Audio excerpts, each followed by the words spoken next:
साझा करने के लिए।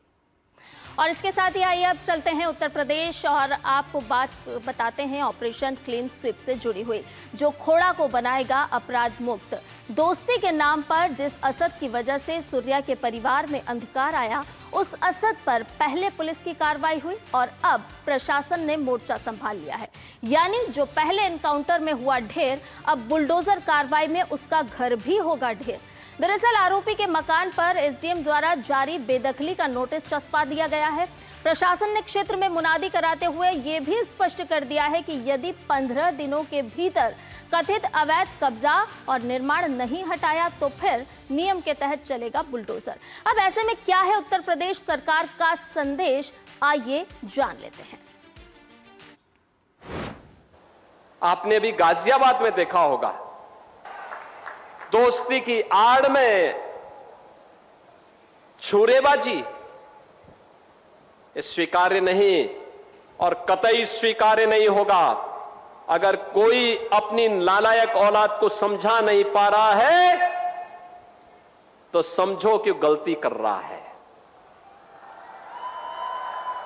याद रखना, हमारी संवेदना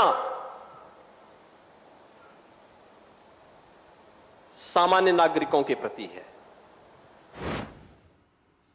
तो सुना आपने उत्तर प्रदेश के मुख्यमंत्री योगी आदित्यनाथ को, जिन्होंने दो टूक कही है कि यदि आप अपनी नालायक औलादों को समझा नहीं पा रहे तो आप बहुत बड़ी भूल कर रहे हैं। अब आपको ये भी बताते हैं कि असद के घर पर चलने वाला है क्या बुलडोजर, क्योंकि सूर्या हत्याकांड में प्रशासन का एक्शन अब तेज हो चला है। एनकाउंटर के बाद बुलडोजर की तैयारी में साफ तौर पर यहां पर प्रशासन नजर आ रहा है।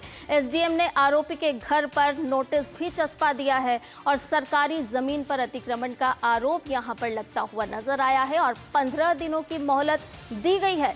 15 दिनों में कब्जा हटाना होगा और अगर ऐसा नहीं किया गया, आदेश का पालन नहीं हुआ तो फिर चलेगा बुलडोजर और होगी कानूनी कार्रवाई। जी हां, उत्तर प्रदेश में जिस तरह से ये पूरा मामला, पूरा हत्याकांड चर्चाओं में आया और उसके बाद साफ तौर पर ये तस्वीरें बता रही है कि पुलिस के बाद अब प्रशासन भी एक्शन मोड में है। एनकाउंटर के बाद अब प्रशासन ने अपने हाथ में जिम्मा लिया है और इस अवैध कब्जे के घर पर भी नोटिस चस्पा दिया गया, यानी कि अवैध निर्माण है और इस पर प्रशासन ने नोटिस चस्पाया है।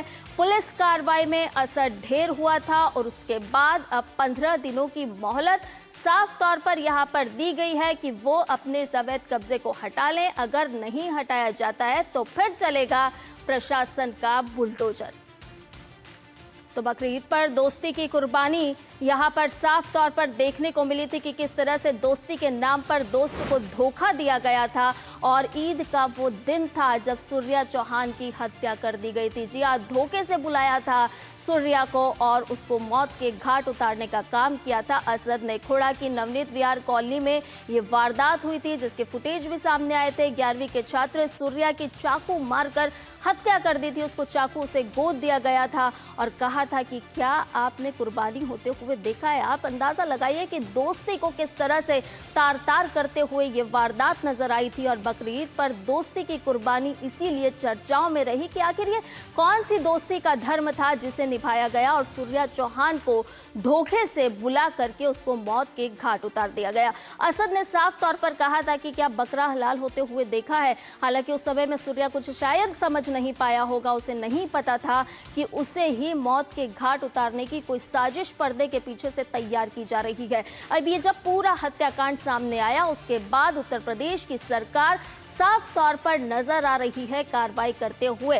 पहले पुलिस ने आरोपी को गिरफ्तार करने की कोशिश की, हालांकि एनकाउंटर में उसकी मौत हुई और उसके बाद अब प्रशासन मुस्तैदी के साथ मौके पर नजर आ रहा है और यही वजह है कि अब अवैध निर्माण पर नोटिस चस्पा दिया गया है और कह दिया गया है कि 15 दिनों की मोहलत है। अगर 15 दिनों में आपने अपना ये निर्माण नहीं हटाया तो फिर चलेगा बुलडोजर। ईद के दिन सूर्या चौहान की हत्या हुई थी और आपको बता दें कि जान बचाने के लिए लगभग 200 मीटर तक सूर्या भागा था, किसी तरह उसकी जान बच जाए, लेकिन फिर भी उसको घेर कर आखिरकार उस पर ताबड़तोड़ हमले किए गए और उसको मौत के घाट उतार दिया गया। और भी ताज़ा अपडेट ले लेते हैं इस पूरी खबर पर। हमारे साथ हमारे सहयोगी अंकित मिश्रा जुड़ गए हैं। अंकित, उत्तर प्रदेश सरकार का साफ तौर पर संदेश यहाँ पर नजर आ रहा है, क्योंकि मुख्यमंत्री योगी आदित्यनाथ को भी अभी हमने अपने दर्शकों को सुनवाया, उन्होंने दो टूक कही है कि अपने बिगड़ेल औलादों को अब आपको समझाना तो होगा, नहीं तो अंजाम बुरा होगा।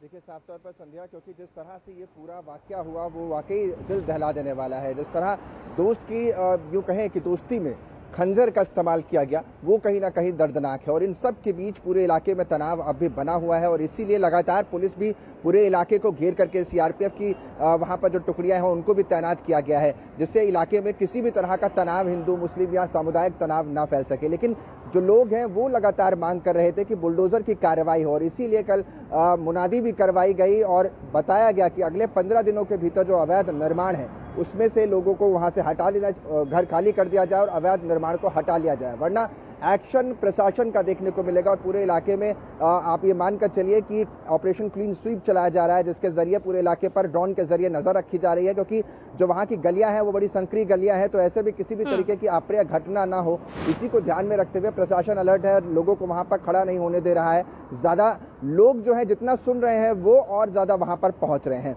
क्योंकि सबको ये समझ नहीं आता कि ऐसा आखिर करने के पीछे की वजह क्या है। जिस तरह से इनकाउंटर में असद को गोली लगती है, घायल होता है और उसके बाद उसकी मौत हो जाती है, इन सब के बीच जो सवाल बड़ा यही है कि आखिर दोस्ती की आड़ में इतनी बड़ी रंजिश लिए क्यों फिर रहा था कोई, और वो भी उस दिन जो कि सबसे पाक दिन माना जाता है, उस दिन ऐसी घटना को अंजाम देना एक समुदाय द्वारा। ये सवालों के घेरे में अभी कई सारे सवाल हैं जो लगातार उत्तर प्रदेश पुलिस खंगाल रही है। और इसी बीच उत्तर प्रदेश के मुख्यमंत्री योगी आदित्यनाथ ने साफ संदेश दे दिया है कि उत्तर प्रदेश में कानून का ही राज चलेगा और गुंडागर्दी या इस तरह की हरकतें जो करेगा उसको अंजाम भुगतना पड़ेगा। और यही वजह है कि मुख्यमंत्री को जब हमने अपने दर्शकों को सुनवाया तो उसमें वो कहते हुए नजर आ रहे हैं कि एक्शन होगा और इस तरह का एक्शन देखने को मिलेगा जो कहीं ना कहीं बानगी मिलेगा और बनता नजर आएगा। क्योंकि जिस तरह से ये घटना हुई है ये उत्तर प्रदेश में, और वो भी देखिए दिल्ली से बहुत पास है गाजियाबाद, यानी तकरीबन 10 से 20 किलोमीटर सेंट्रल दिल्ली से गाजियाबाद पड़ता है, और ऐसी घटना होना अपने आप में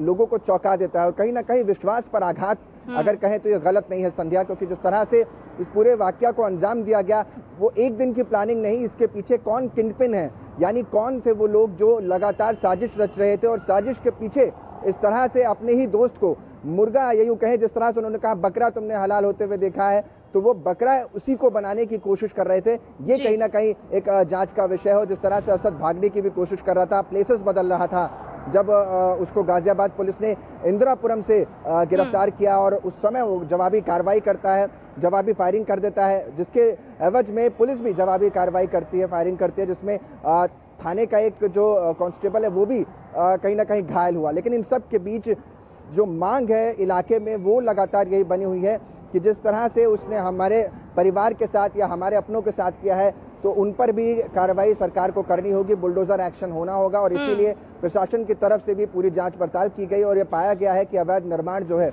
उसको ध्वस्त किया जाएगा और इसीलिए लेटर लगा दिया गया है, चस्पा कर दिया गया है। अब देखना दिलचस्प होगा कि अगले 15 दिनों में जब बुलडोजर एक्शन होता है या वो लोग खुद ही वहां से घर को खाली करके बिल्कुल अंकित, यानी कि उत्तर प्रदेश का एक संदेश तो साफ है यहाँ पर कि नौनिहालों के लिए उत्तर प्रदेश सरकार लगातार तैयार है, लेकिन आपके बच्चे अगर बिगड़ेल हैं तो फिर उनसे सख्ती से निपटने के लिए भी उत्तर प्रदेश की सरकार, शासन और प्रशासन तैयार है। बहुत बहुत शुक्रिया अंकित तमाम जानकारी हमसे साझा करने के लिए।